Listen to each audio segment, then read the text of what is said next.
Okay, so good afternoon, everyone. This is me again, Dr. Sameh, and this is A230A, and this is the second semester. This is our second class, as you know, and what we have on the agenda today, we have Othello. We're doing Othello, and like we said, Othello is a representation of the Renaissance, and more specifically, of uh, the Elizabethan age. So, what did we say about the Renaissance? What did we say about the Elizabethan age? We said that these are times, or those were times when we had this shift from whatever is religion and whatever is religion inspired in the medieval period and the Middle Ages to whatever is secular, whatever is civilian, whatever is science inspired and science based.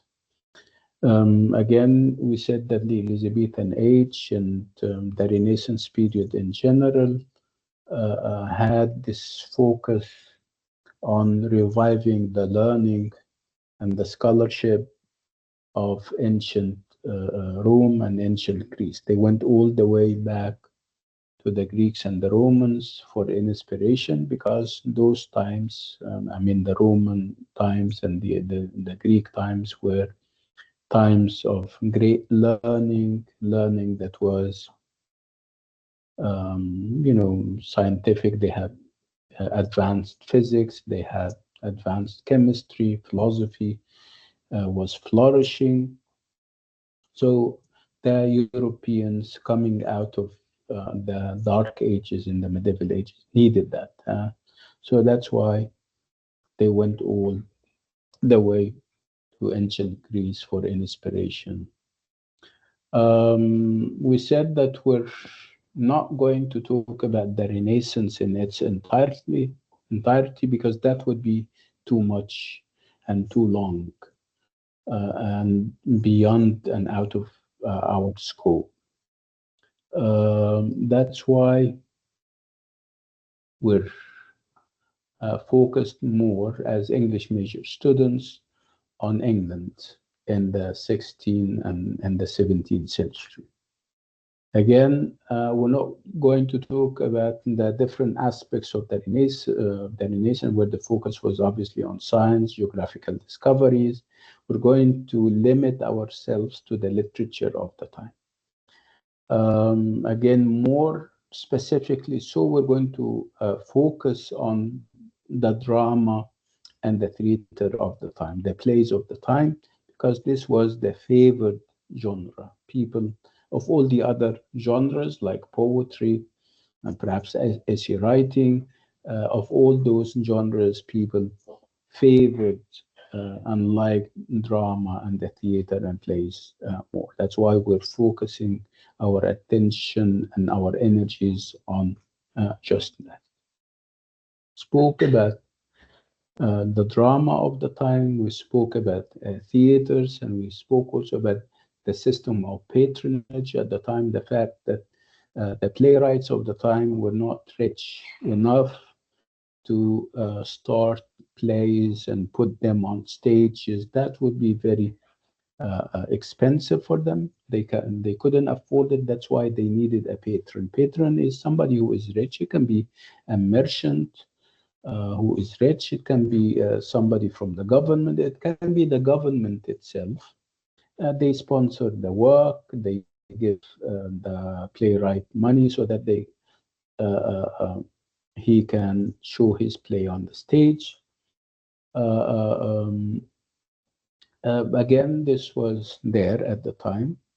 When we also speak about the drama of the time, we're going to find that of all the other literary types, the dramatic frameworks, the Elizabethans, and after them, the Jacobins chose the framework of the tragedy. So the tragedy as a framework, as a dramatic framework, was also preferred and favored. Um, and this is obviously what we have seen or what we're going to see with Othello. Othello, in terms of dramatic framework, is a tragedy. We call it a tragedy from a technical point of view and also from a literal dictionary point of view, because it has a measure of suffering to it. Um, let's move to the slides and see what the whole idea is about.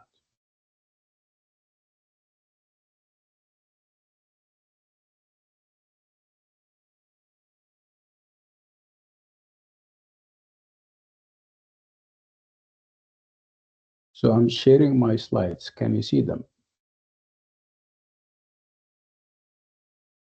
Anyone in Yes. it?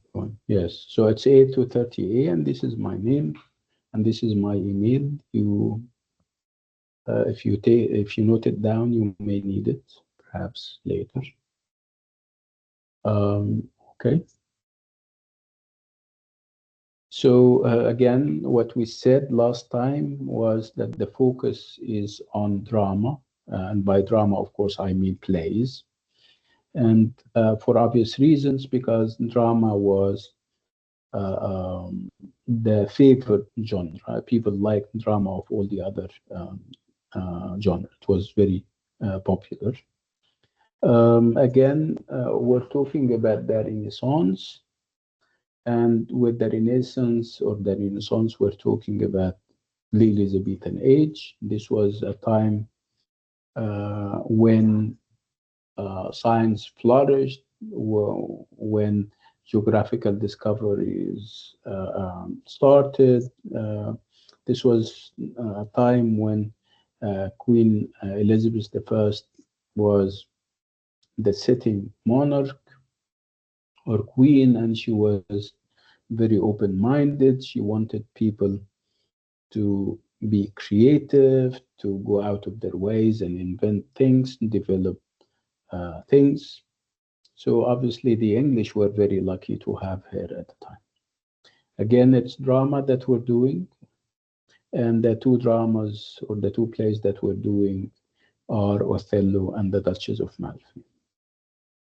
Again, what is it that we're going to do with these plays? What is the focus? The focus is on the treatment of love, and it's not only love, love and death in both the Elizabethan and the Jacobean ages. Again, the form of choice, the dramatic form of choice, the preferred form of or the favored and popular dramatic form of the time was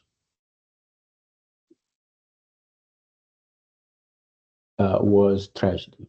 So what do we know about tragedy? I mean, this is what we started last time.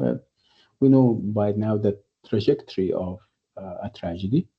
Tragedy is about exceptional characters. You have an exceptional character, somebody who is high ranking, and he doesn't have to be high ranking because he is a royalty or a nobility, a member of the nobility. He can also be an exceptional character in his quality and in his skills and achievements. So you have a noble individual, exceptional. And when we see him at the beginning, he is happy and fortunate and everything in between. But somehow, like all human beings, uh, um, he has errors of judgment. He miscalculates things, and he has those uh, um, poor assessments of situations of people, and that would lead him to make errors and mistakes. Some of those errors and mistakes are fatal, and normally at the end, this exceptional character falls, and he falls tragically. Yeah, killing himself and kills and gets killed and all those kinds. So this is the trajectory of the tragedy. So we're moving from prosperity to adversity, from fortune to misfortune. That would apply very much to Othello and the Duchess of Malfi. So Othello, the main character who is exceptional is normally called the tragic hero. In the case of the Duchess of Malfi, the main character or this exceptional figure is female. That's why we call her the tragic heroine. So what do these two plays have? The two of them are tragedies, and in the two plays, the main characters marry beneath their rank and status. In the case of Othello, Desdemona, who is on the top of the ladder as a white girl, marries beneath her status. She gets married to the black Moor that we call Othello. He is black, and obviously, according to the established order of the time, according to the established hierarchy of the time, they shouldn't reach out and get married. How about the other play? The other play is the Duchess of Malfi. So here, it's marrying beneath one's rank. The Duchess or the Queen goes down. She's on top of the ladder or the hierarchy, but she decides to get married to a commoner, an ordinary person, and obviously this is a transgression and a mistake. Would they go away with it? Absolutely not. They have to pay in the two plays. Those who are transgressing, those who are violating the codes of society, the norms of society, have to pay, and pay they will, I promise you. Again, we're talking about the time, and the time, like we said, is the Renaissance. And the Renaissance is also known as the early modern times. So this was a time and a movement at the same time. An atmosphere conducive to learning, to knowledge, to development in all the sciences and the arts. Again, if you look at the word Renaissance or Renaissance, you're going to find it taken from the French word, which means rebirth. So what is it that they are trying to revive or give birth to? Its ancient Greek learning. It's the philosophies and the arts and the tragedies of the ancient Greeks and Romans.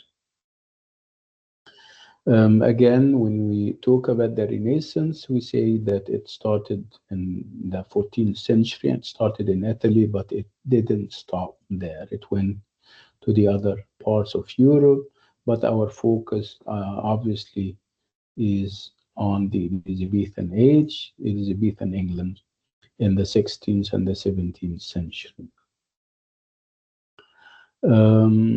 Again, the genre of choice, the preferred genre of the time, was not poetry, was not novel, because novel was obviously not invented. It was drama, it was plays. So what kind of plays? It's those kinds of plays that ancient Greek writers like Aeschylus and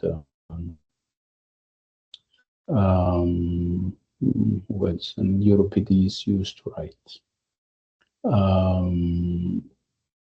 Does it mean that there were no other influences? No, of course there were.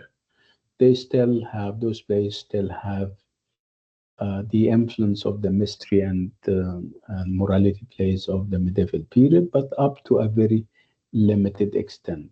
So the influence was not huge. Again, Othello, the play that we're doing is a tragedy. And of course, we now know what a tragedy is. Normally, a tragedy ends with the death of its protagonist, who happens to be a man of high birth and exceptional qualities and skills and ability. We call him the tragic hero.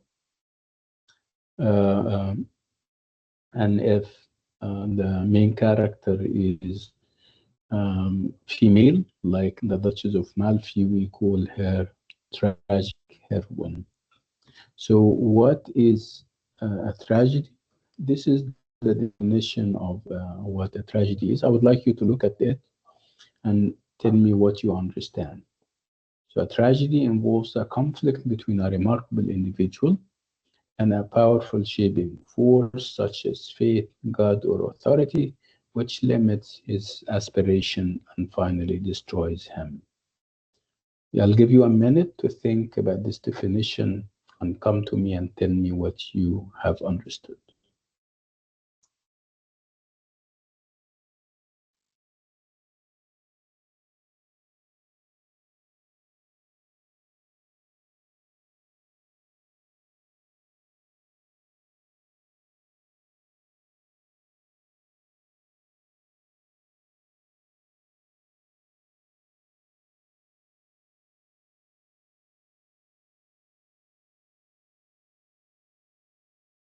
So, obviously, this is what all tragedies are all about. So, whatever you understood, so what's a tragedy? What did you understand from the definition? Yeah, Raf, go ahead. It's a conflict between a unique individual with unique circumstances and unique story, with a higher power than himself. So it must be, as stated here, it's like fate or God or anything. But that means the hero must be a weaker or inferior than the conflict he's facing.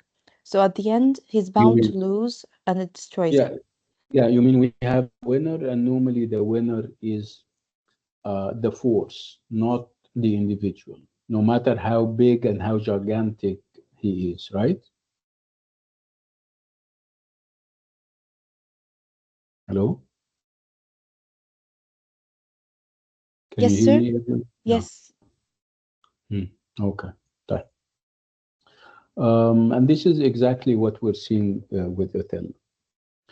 What did remember? I told you to prepare Othello. You either you are anyway reading the original text, but that would obviously take time. But I wanted you in the meantime to read a plot summary. Did you do that? Did Yes, you sir. read that? Okay, who else? If you have read the plot or a summary of the plot, raise your hand.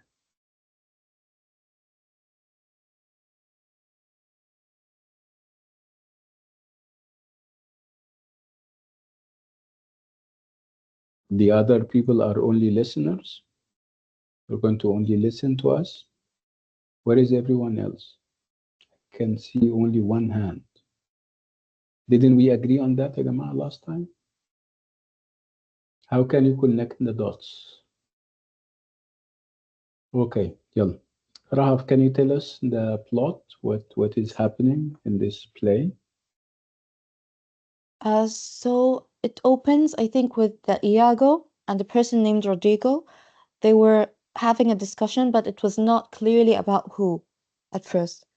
Um, it was, I think, Iago was upset that he has been passed up by with a promotion by Othello, and Rodrigo was saying, um, he was stating on why Iago didn't do anything for his love of Desdemona. He likes Desdemona and he tries to wed her, but he got rejected. So then Iago just basically tells him to that he will take care of it, that he's gonna plot against Othello, and in the meanwhile he has to fake his loyalties. So then he goes to Desdemona's father at night and tells him that Othello is married to Desdemona, and of course he doesn't believe him at first, but he had his doubts. So when he found out, I think Othello just defended his his marriage, and then he got sent to Cyprus for some missions, if I remember. Yeah. And then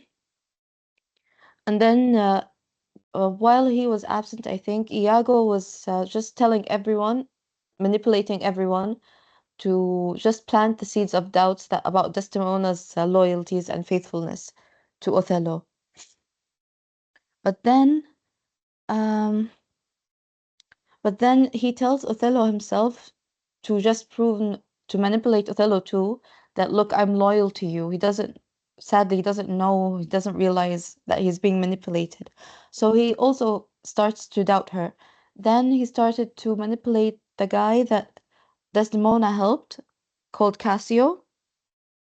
So, and tries to also manipulate him in front of Othello so he can just use it as proof or evidence that Desdemona is unloyal.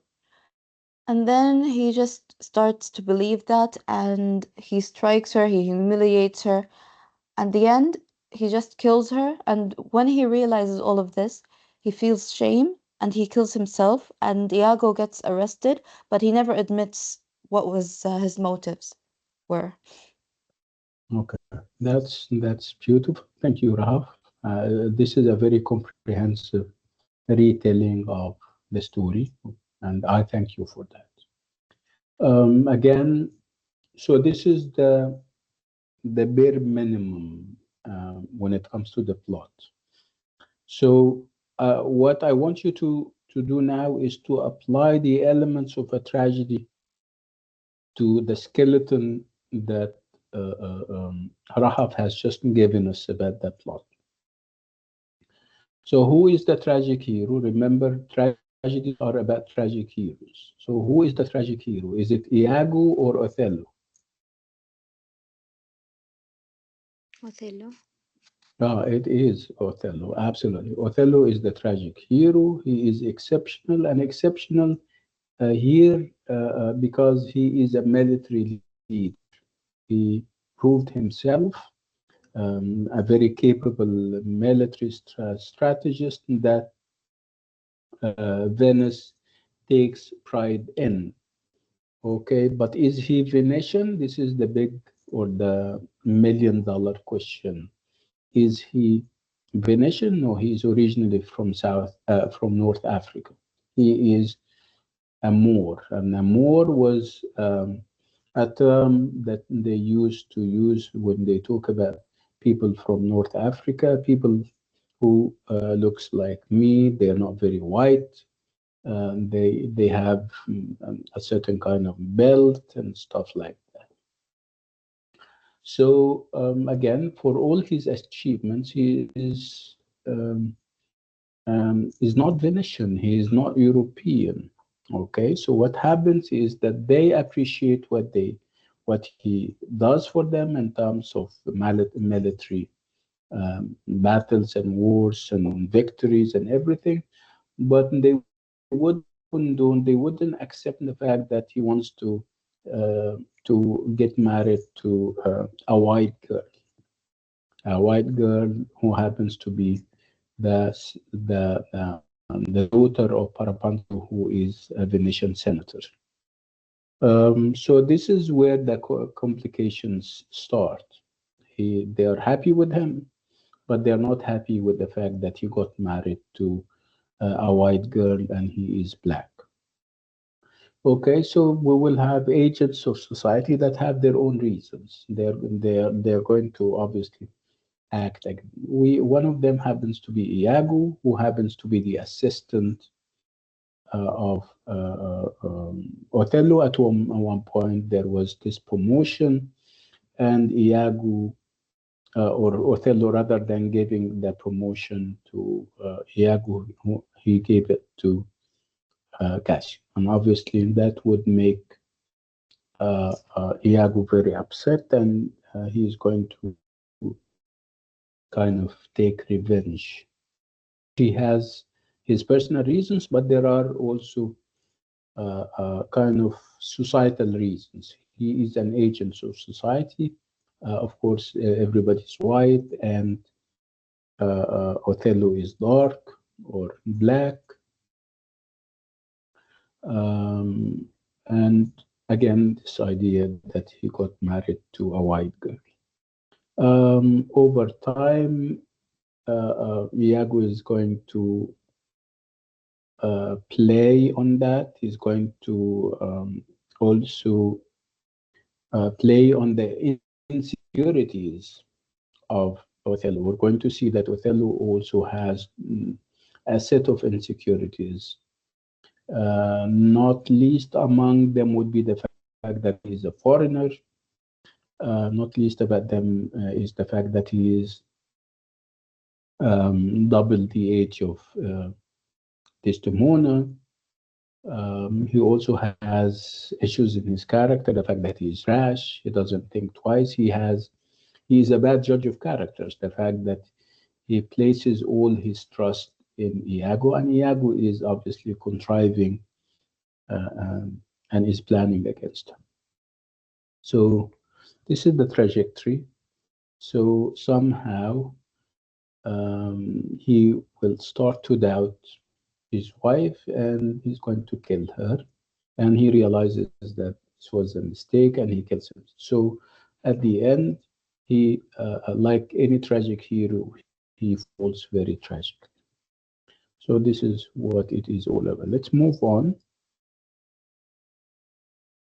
So what do we know about the play? We know that it is a tragedy that is both revenge and domestic. So Othello, the play, is a revenge tragedy, and it is also a domestic tragedy. So what do I mean by a revenge tragedy? A revenge tragedy, of course, first of all, it is a tragedy with all the features that we spoke about in a tragedy.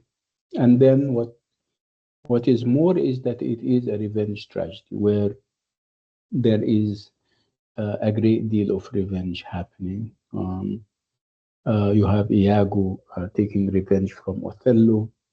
You have Othello taking revenge from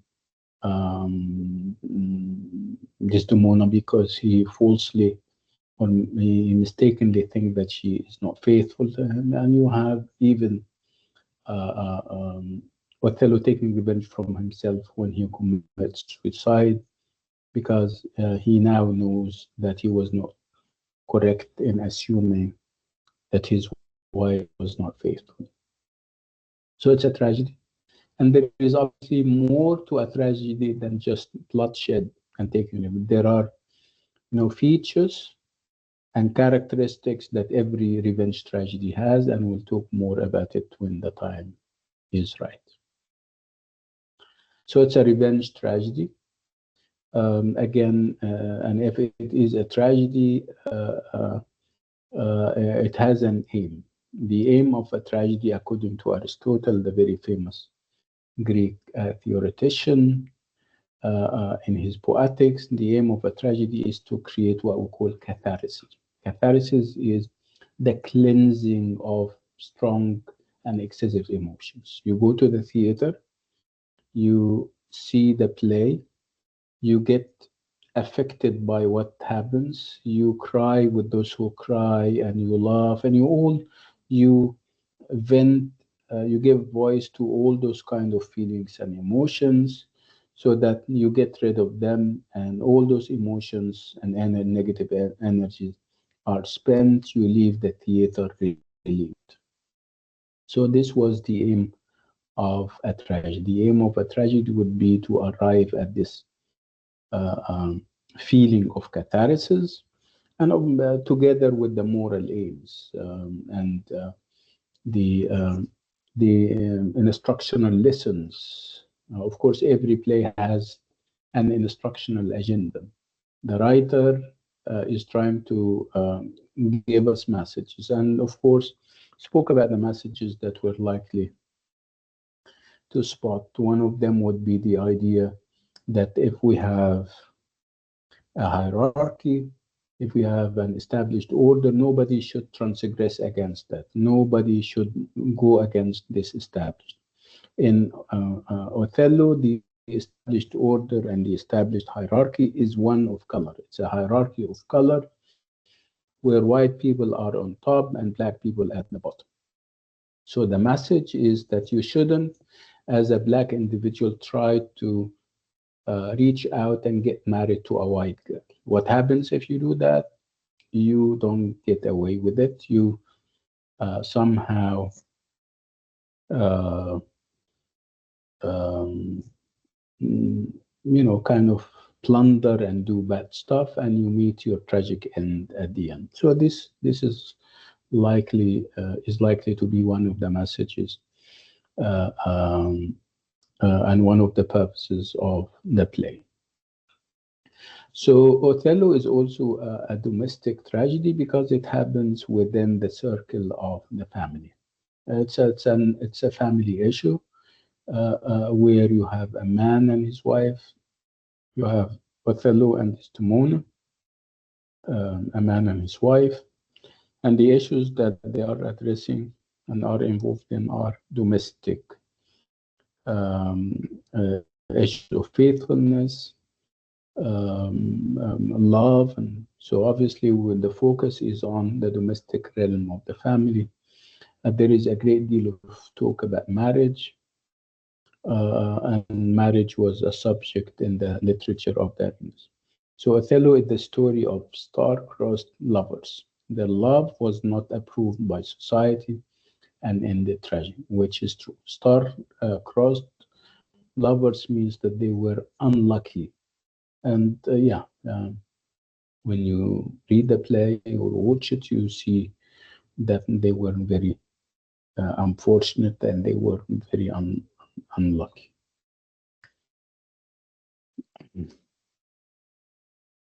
What do we know more about tragedies?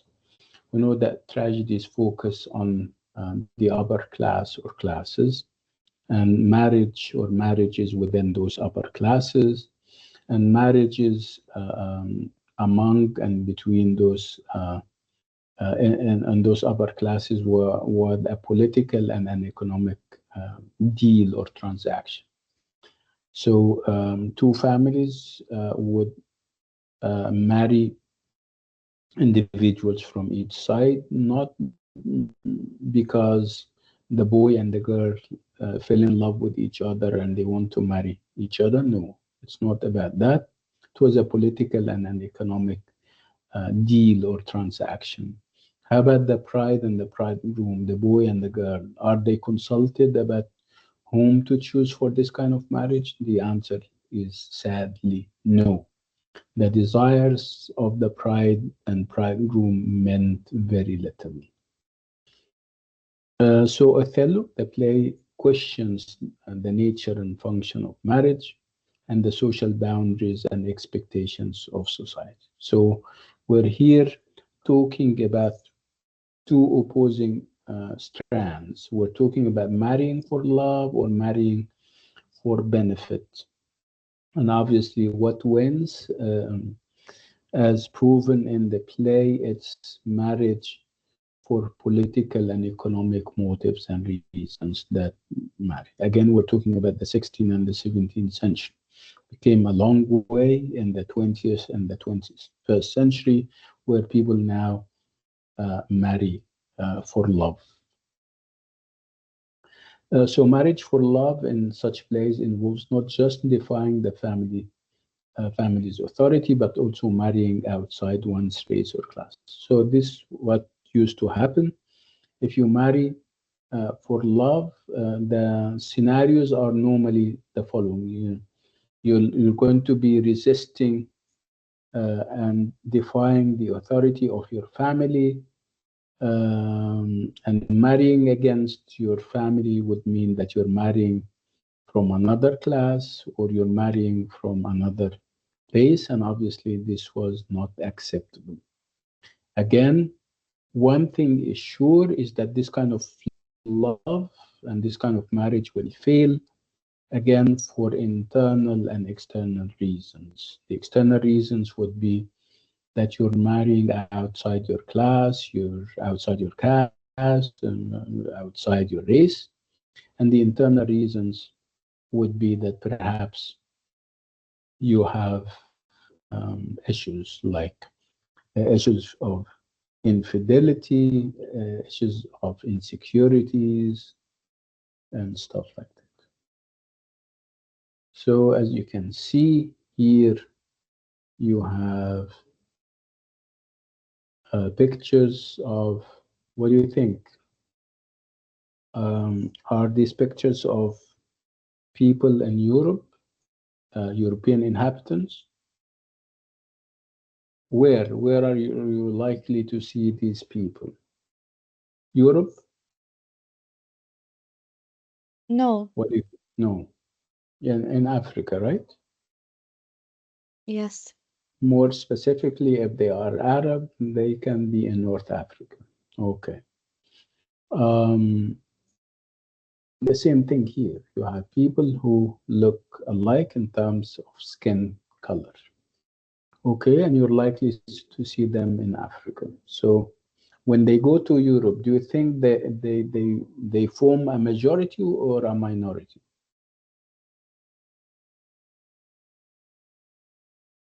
Can you repeat that, please? I'm saying that if they go to Europe, they form a minority or a majority. They become big in number or they are Minority. minority. Okay, and of course, in Europe, people are predominantly white. So when you go there, there should be some kind of friction. Some people may not welcome you, right?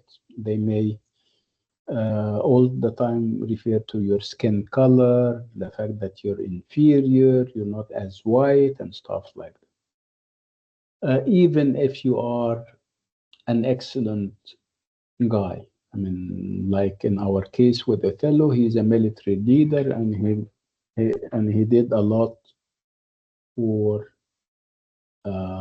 he did a lot for Venice. But again, you can be good, you can be excellent, but to marry, you need to marry from within your ranks. Marry a black girl like yourself, but to be too ambitious to marry a white girl, this is something that they didn't agree to.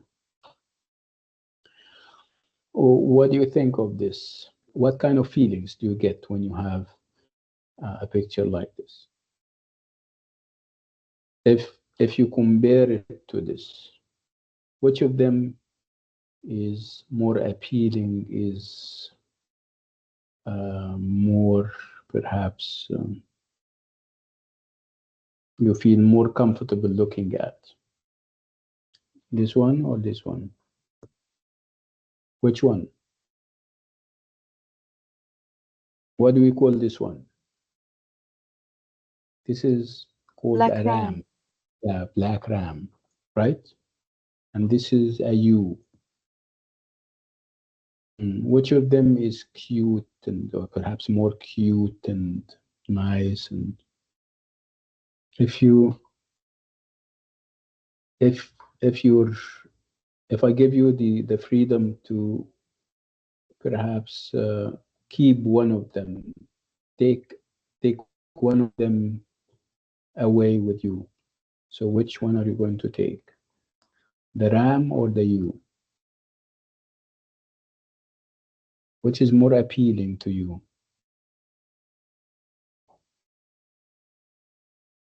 What kind of feelings does the black ram give you? Do you feel comfortable looking at it? Come to the mic because I can't see you. I can't see your hands. Yes, doctor. I have Yeah, go ahead. some thought because we are Muslim. We don't think like the Christianity or the other people don't believe with God. You know, I don't find any different about the black or white. I Yeah. know here. Okay, but I'm not talking from this Yes, perspective. I'm mm, talking about, the yeah, white. I choose the yeah, white. yeah. If you have two, if you have the two, and if you're collecting photos, you're likely to have this one, right? Yes, yes, Okay, this can perhaps give you the creeps, like they say. It can make you kind of scared. The reason Yeah, why yes. I'm giving you this, because this is what is portrayed in the play. This is compared to Othello. So the black ram is compared to Othello, while the white ewe is compared to Desdemona. Okay, so this imagery is not my own invention. It is the invention of Iago. So this is called animal imagery. So if you know that Iago is comparing Othello to a black ram, and is comparing Desdemona to a white ewe, it can tell you a great deal about what kind of mindset those people have. So this is animal imagery that Iago is so fond of, as you're going to discover. Okay. Okay, so we're doing Othello, and the chapter that we're doing along the text, of course, we're reading the text itself, but we're also reading critical material on the text in the form of chapters. We're doing chapter 1 and chapter 2, and this is chapter 1, and the title of chapter 1 is Impediments to Love. So love, we know what love is, right? When you have two people and they fall in love with each other and they eventually get married and perhaps live happily ever after. This is what love is. Love we know, but how about impediments? What are impediments?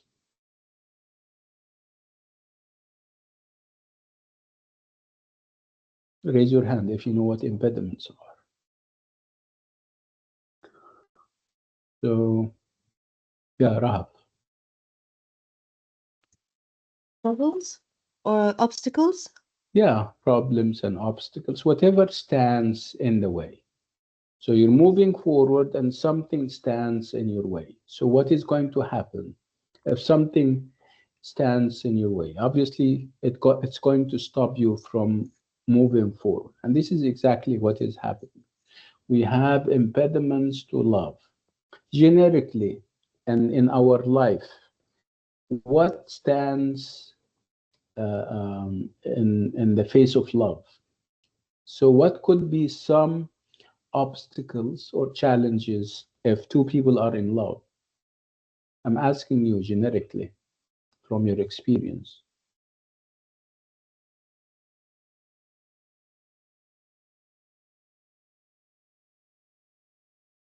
Yeah, go ahead, Ira.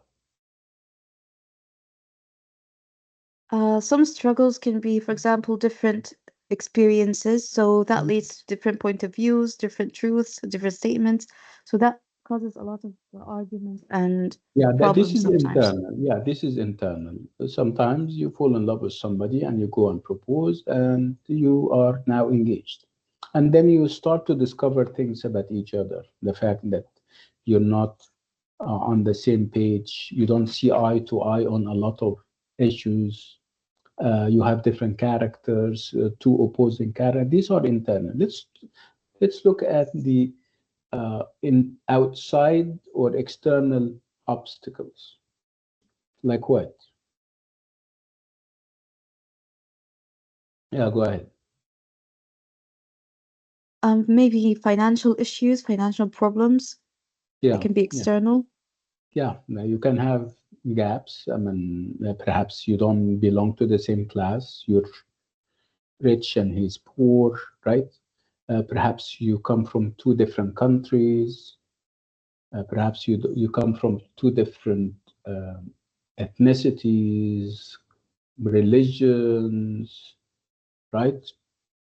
Yes, Um, cultural differences. yeah, culture and the idea of interfaith and intercaste marriages didn't obviously didn't exist at the time if we're talking about the old times.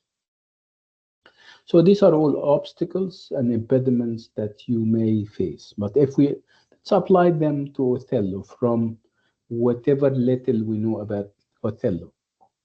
So what possible impediments do we have in the face of this love between Othello and Desdemona?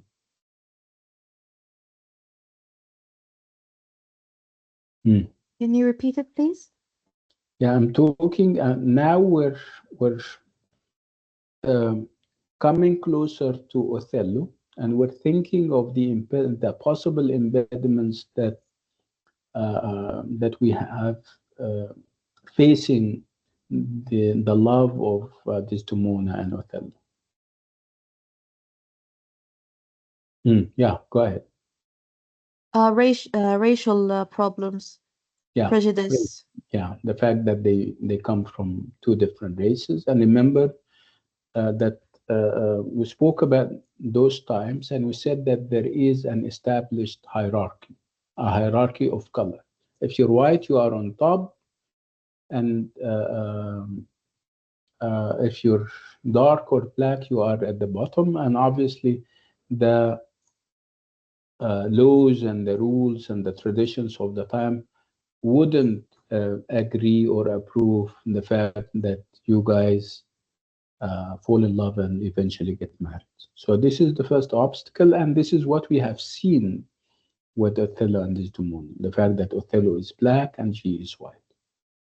What other problems or impediments do you think we will have?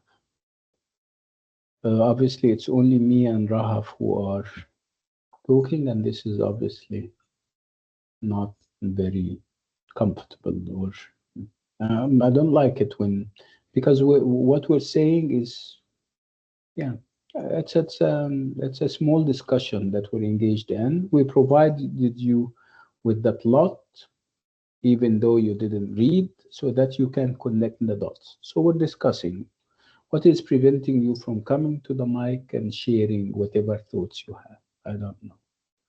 Okay, Rahaf? Jealousy. Yeah, that can be an impediment if one of your characteristics or perhaps weaknesses as a lover is that you are jealous. And obviously, jealousy is not a bad thing, but if it's carried to extremes, it can be very devastating. It can be fatal, right? Um, yeah, what else? Could it be that one of the two have uh, some insecurities? In our case, we have so many. When we talked about Othello, remember that he is a foreigner, he's an outsider. This may make him feel inferior. Remember that he is twice the age of Desdemona. That may uh, um, kind of make him all the time ask the question, why? Why me? Why did she fall for me when she could have fallen for somebody her age? Um, Again, his race, the fact that he belongs to a different race, along with those societal pressures that we will talk about. So this is briefly some of the impediments that we're likely to see as we proceed. Okay, so what is it that we're doing? We're doing the play, and the title of the play is The Tragedy of Othello, the Moor of Venice. So it's a tragedy on different levels. Tragedy in terms of the dictionary meaning of the word, where we have a great deal of suffering and pain, and a tragedy in its technical sense, where it's about this trajectory. It's about this spectacle of a hero or a protagonist who moves from happiness to adversity, from fortune to misfortune, because for all his skills and abilities, he has a flaw or a weakness within his character that brings about his downfall. So the tragedy of Othello. So obviously, Othello is the protagonist or the tragic hero. And where are we? We are in Venice.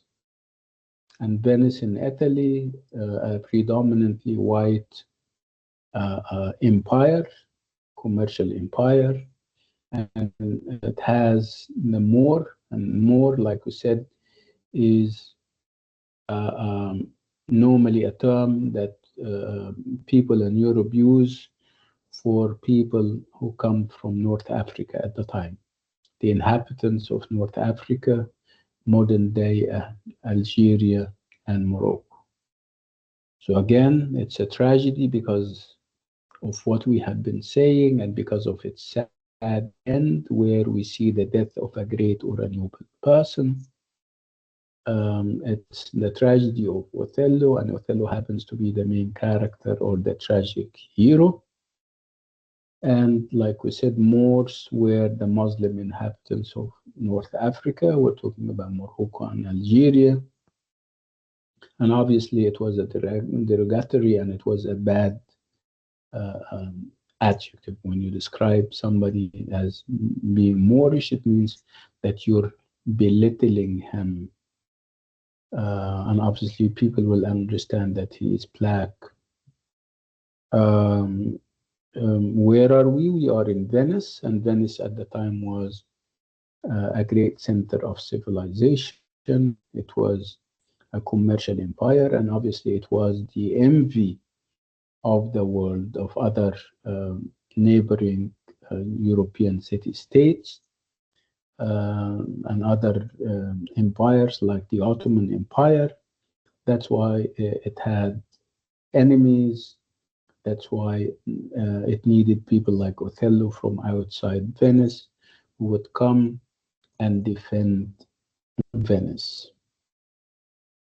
Again, the play is set in Venice, but it's going to move as of Act 2 to Cyprus. And we're going to have this comparison between Venice and Cyprus, and obviously Venice in terms of assessment and evaluation would win because it's the seat of civilization, because I mean, it has some kind of democratic government, elected officials, a senate, civilization, while Cyprus was a military outpost, and it was about unpredictability. It was about uh, um, whatever is stormy in relationships, in government, and as we're going to see. So this is when we talk about plays are normally divided into acts. Novels and other books are divided into chapters, while plays are divided into acts, and the acts are subdivided into scenes, مشاهد. Typically, when we start the play in Act 1, in Scene 1, we have what we call the exposition, or the opening of the play, where most of the characters are presented, where hints about the ideas and the issues that the play is going to grapple with are thrown. They are not given very clearly, but you can almost smell something in the air, that something is lurking behind. How about the main character? Do we see the main character in the first scene?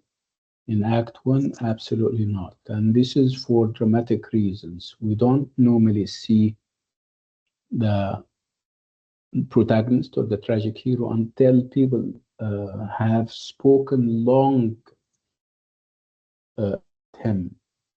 So when we see him, I mean, our excitement and suspense build up when we see other people talking about him, good or bad, and then we see him. He becomes our long awaited reward or prize for waiting that long for him to appear. So this is deliberate, and this is meant by the playwright. So what do we see in Act 1, Scene 1?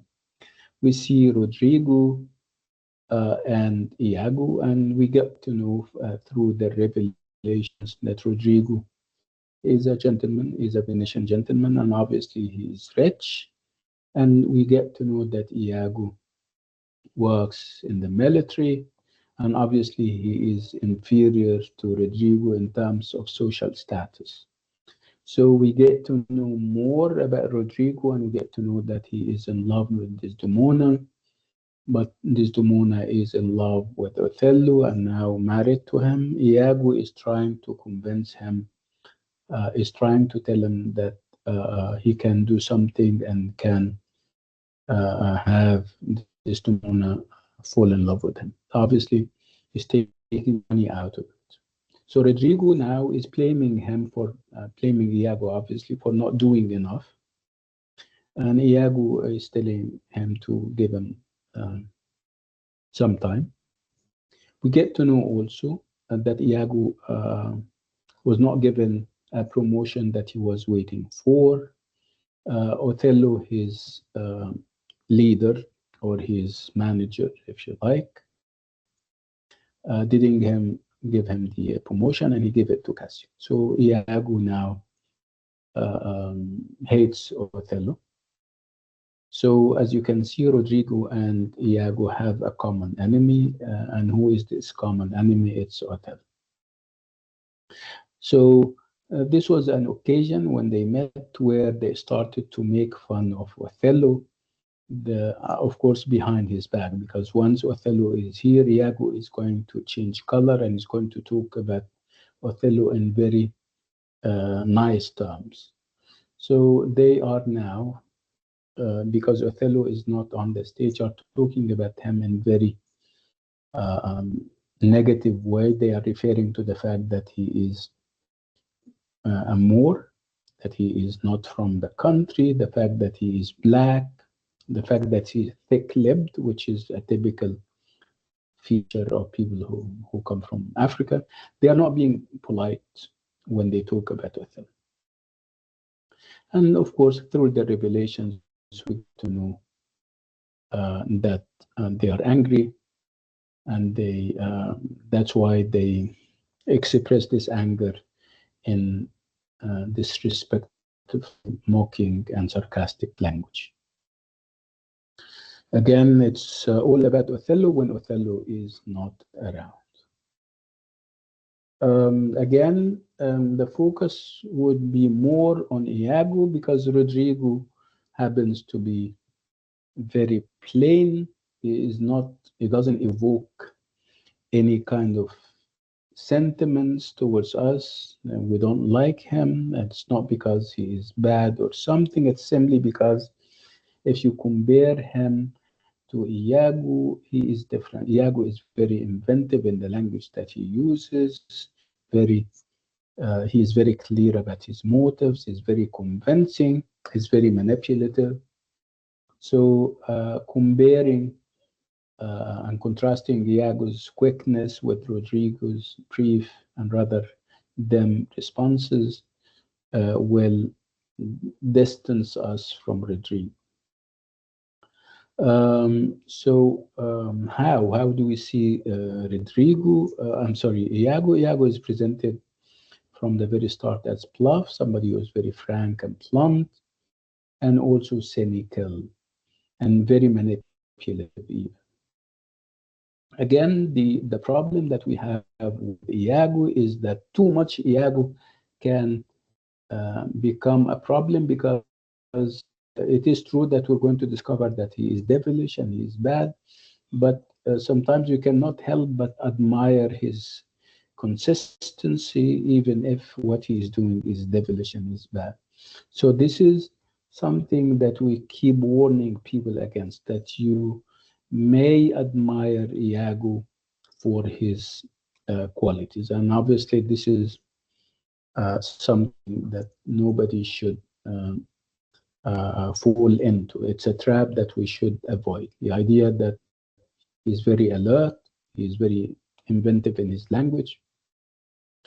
If you compare him to other characters like Cassio, like Parapancio, and Rodrigo, he would win because of his strong arguments, because of his intelligence even. Again, through the revelations of Iago, we get to know that he has more than one enemy. Another enemy that he has is Cassio, the one who took the promotion from him.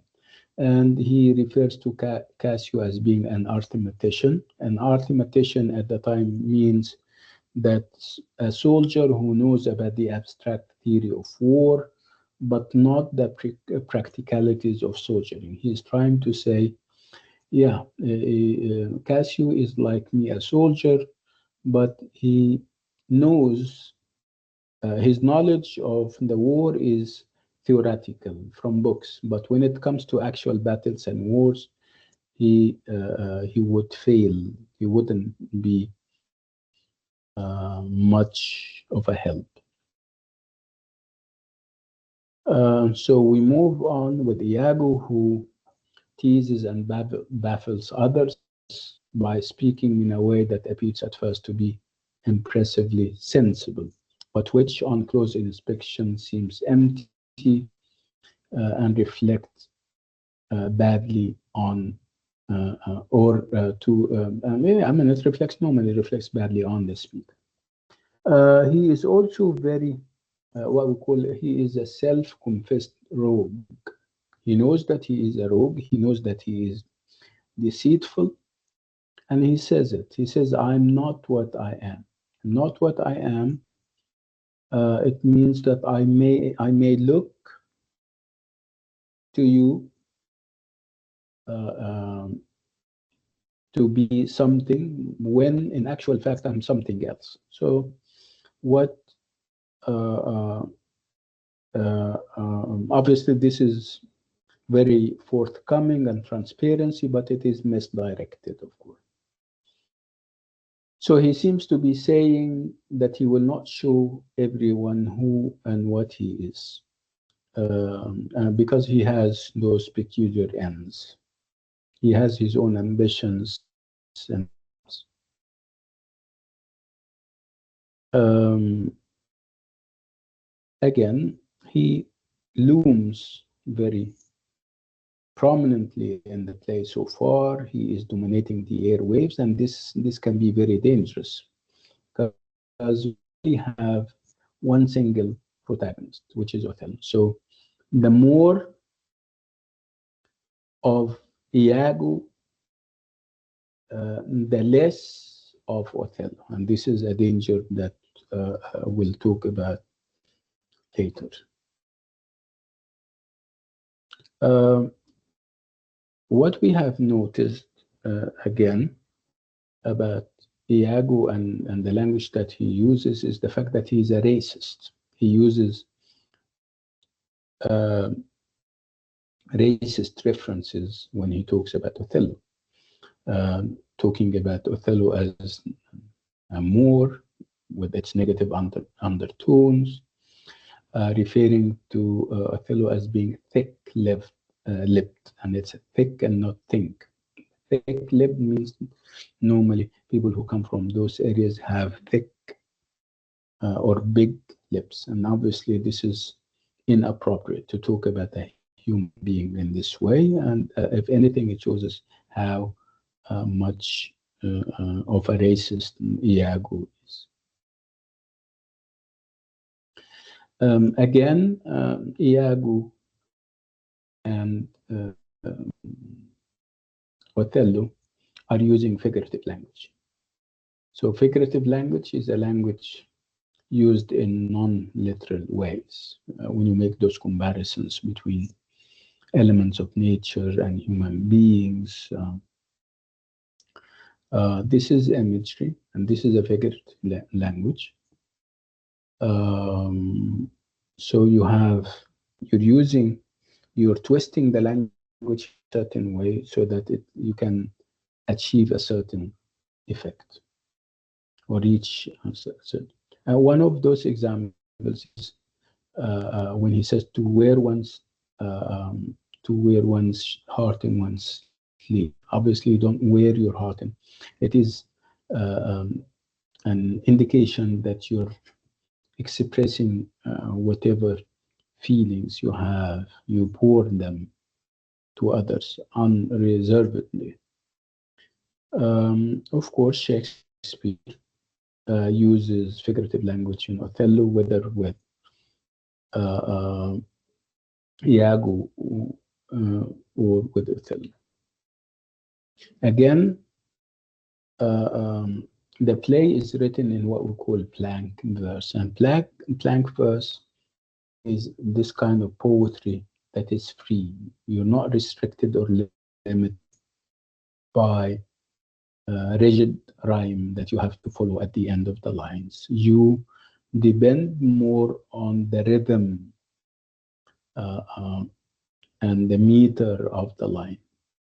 So it's an iambic pentameter, which is a line that is made of 10 syllables that fall into 5 measures of 2 syllables each. One of them is stressed and the other is not. Again, a blank verse is used, and it is used by the elevated character. Othello would be using it because he is a noble character. Once he dwindles and starts to behave like Othello, Iago, he starts to speak um, a vulgar language that is out of keeping with verse, of course. So why does Shakespeare use blank verse? Because it's easy to say a line like the one that we have seen, because it sounds natural, and because the rhythm is based on the rhythm of everyday English speech. This is a reason. The other reason is the fact that iambic pentameter lines are easier to memorize than a longer line or more complicated rhythm. This would have been very helpful to actors who at the time had to perform feats of memory, performing as they did 6 or 7 plays a week or every week. And we're trying to build a profile for Iago, and we're moving obviously from Rodrigo to uh, uh, Parapancio. Now he is going to go to Parapancio and starts to provoke. Parapancio happens to be, of course, the father of Desdemona. And what we noticed with Parapancio is that during their conversation, Iago is going to use animal imagery. He's going to fill this imagery with vulgarity. He's being vulgar, he's using animal imagery, and animal imagery can be good if you talk about a ewe, if you talk about a lion or a tiger. But if you're talking about black rams, if your reference to animals is meant to invoke, um, you know, ideas of um, sex and ideas of lust, obviously this is bad. So the imagery and figurative language is extremely unpleasant. They are full of animalistic diction words, like when he says, for example, referring to Desdemona and Othello. Of course, he's talking to Parapancio. He's telling him that an old black ram is tubbing you. So the ram at the time was associated with lust and sexual potency, and obviously this is a reference to Othello as an old guy, and of course the fact that he comes from Africa, and they would associate Africa with all those bad qualities. So there is also the Othello's race is also invoked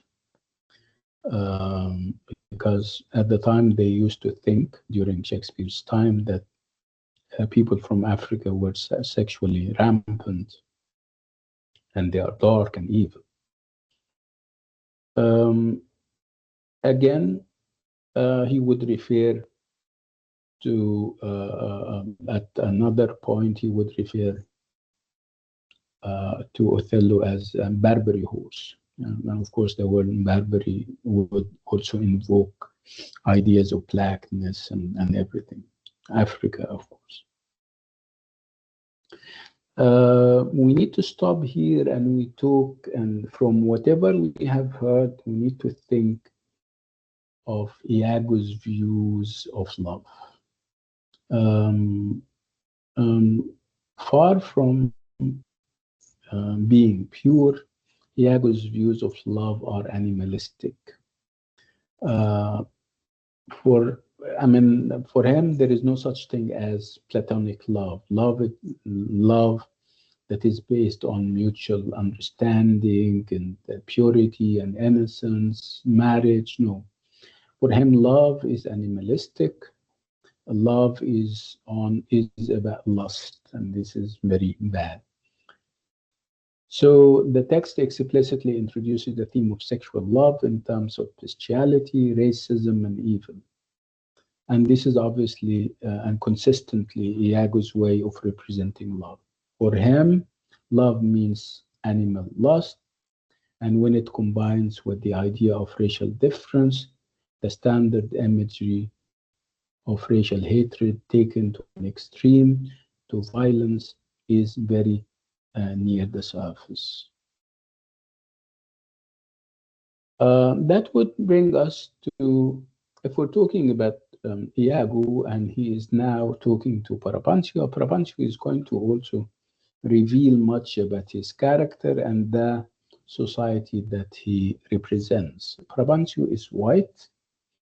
He's a white man, and his views are not different from those of Iago, except for the fact that he doesn't reveal them or share them. What he shares now and what he reveals is his opinion of and views on women, of daughters. So obviously, according to him, uh, uh, daughters are possessions and property that any father can dispense with. They don't have independent opinions. They are not, and they shouldn't be allowed to make choices of their own. So that's why he finds it very strange and unthinkable that she married Othello, and he believes that his daughter, like any white daughter, is innocent, cannot act on her own, and it must, or she must have been kind of deceived and tricked into this kind of marriage by Othello practicing witchcraft and magic on her. So again, this is very demeaning because, according to him, um, his daughter is incapable of any type of independence of thought, independence of character.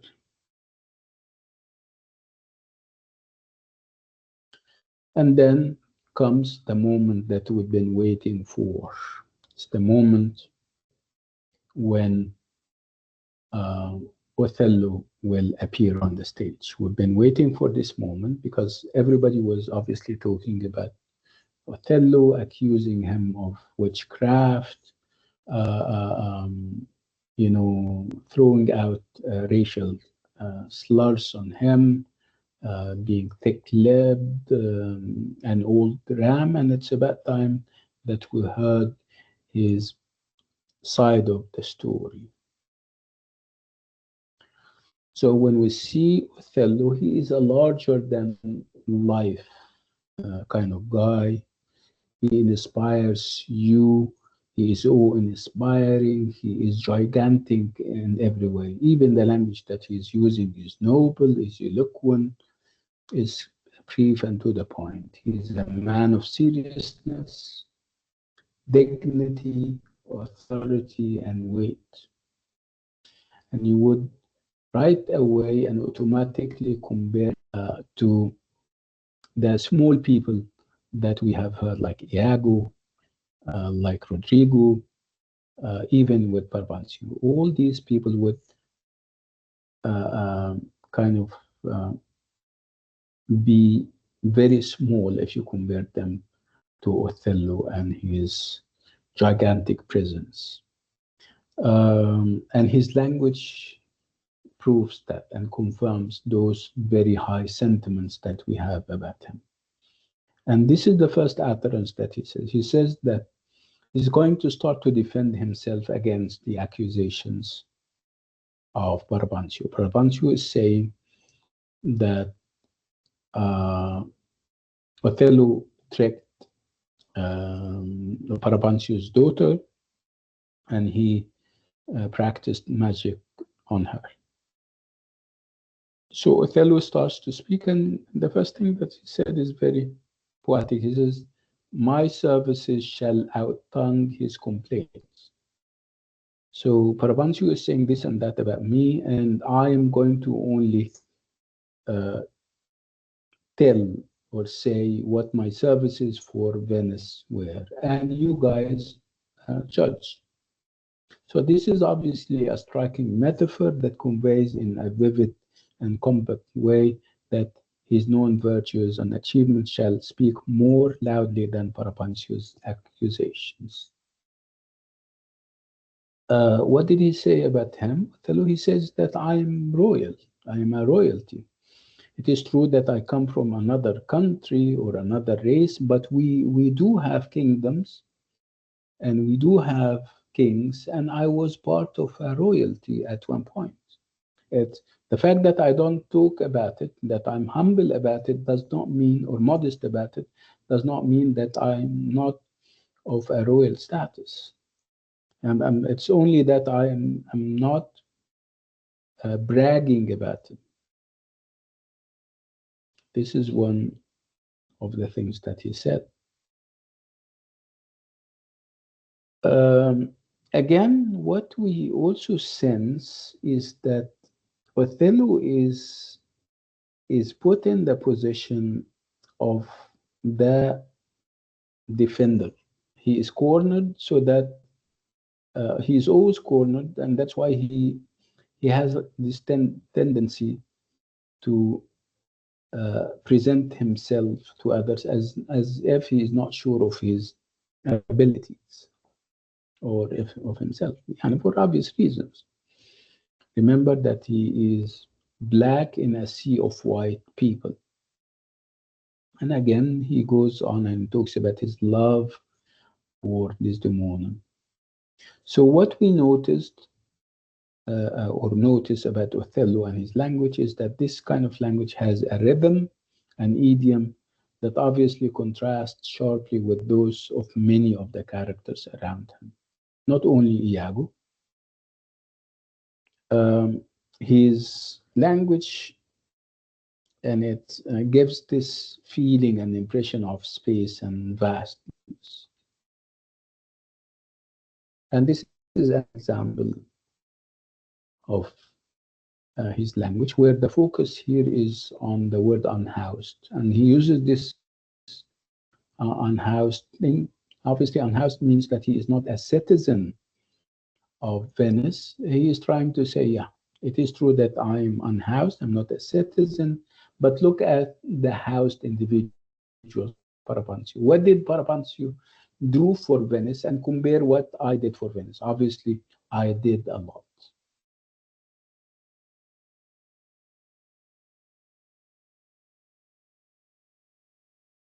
So if it's about deeds, if it is about achievements, I am so much housed, unlike people like Parapancio.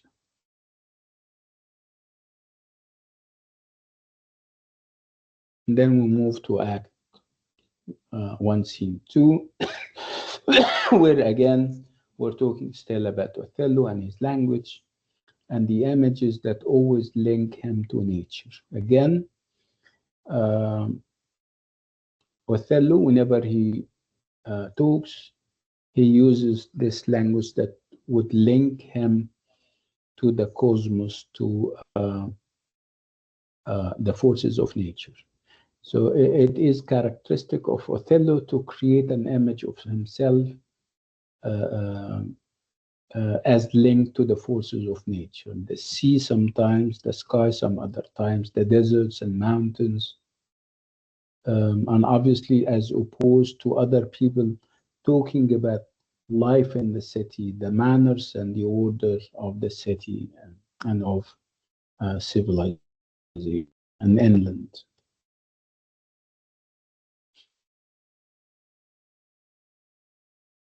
Um,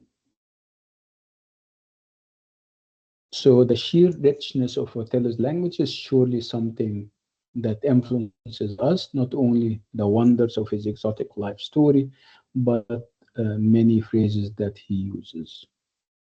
Um, Again, we have this idea, and we have those contrasting situations where we would compare how Othello sees Desdemona and how Parabancio sees her. So obviously, according to Parabancio, and in his eyes, Desdemona is a maiden never bold, the epitome uh, uh, um, of feminine modesty. For Othello, it's different. I mean, he says that she's capable, and he was insinuating or perhaps hinting at the fact that she was giving him hints that she approves of this kind of relationship and eventually. So he's trying to say that she is independent. He's not saying anything negative or bad against her. He's saying that she's the taken for granted daughter that the father is trying to make of her. No, she has an independent mind, and she chose me uh, for who perhaps I am. Um, Coming out of all of this, we have this reference to Othello and his language as music. So some critics believe that because of how elevated and how poetic Othello is, his language is more like music. So it doesn't mean that he was a poet. No, it's not about that. It's simply it means that he is more advanced in his language and more elevated than everybody else. He has those grand oration abilities. He has sweeping rhythms, and he makes those global and even cosmic comparisons. And obviously, you would set all of that against the more prosaic language of those around him. What promoted and propagated this idea of Othello music was the critic and the scholar Wilson Knight. And obviously, he refers, when he talks about Othello's music, he refers to the note struck by this kind of poetry, which is not to say, obviously, we're not talking about a poet, but that he is conveying through this kind of poetry, um, romantic glamour and inventiveness, and he takes you to heights that you would otherwise you wouldn't imagine are there. Again, especially with his portrayal of global with those crafting of global comparisons with different elements of nature, like the mountains, the sea, the sky, and everything in between. And then we move on to the character of Desdemona, and we keep asking ourselves this question. This is, of course, very yeah, linked to also the language of Othello. And we see the weight and the influence of this language on Desdemona, and we ask the question of whether the glamour of Othello's language has entranced Desdemona, and that's why she fell in love, or is it that she fell in love because of the stories that he used to tell? Remember, he is a military man. He goes out to battles. He wins here and there, and she is very limited in her life. She may have, this is one of the interpretations, she may have fallen for him because of his stories. So this is a question that people keep asking. Did she fall in love with the man or with his stories? The dangers that he spoke about.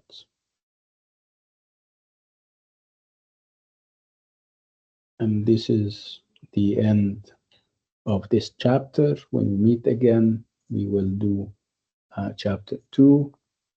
But before we call it a day, you may want the mic and share any concerns or any questions that you may have. Any questions? Professor, Yeah, go ahead. do I send you the WhatsApp link on your email or should I send it here on chat? If you have my number, do you have my number? No, sir. Okay. Okay. Should I send it Okay. email? Yeah, send it to my email and I'll join. All right, thank you. You're welcome. Any questions, anyone and everyone?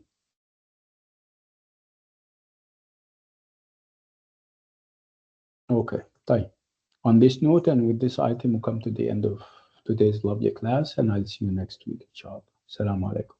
Bye bye.